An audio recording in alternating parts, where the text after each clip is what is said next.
Understanding Function Library, a guide for English learners. Hello and welcome, everyone.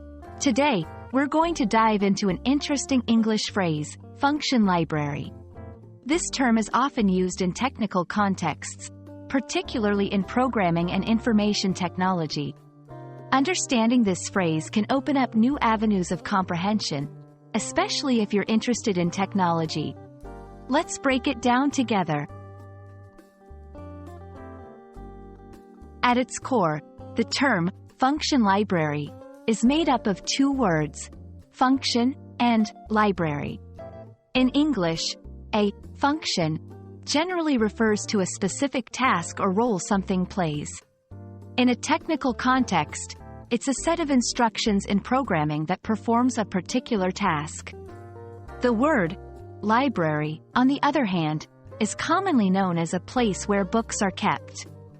However, in our context, a library refers to a collection of pre-written functions or code that can be used and reused in multiple programs.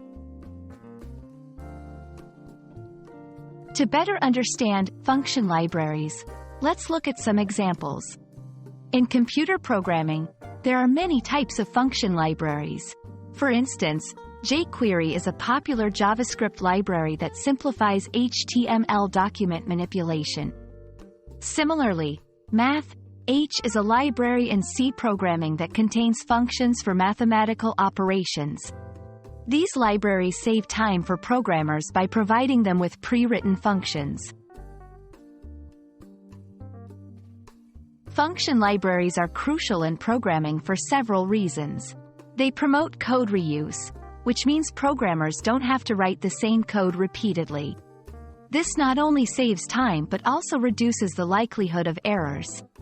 Moreover, libraries often contain optimized and tested functions, ensuring better performance and reliability in the programs that use them.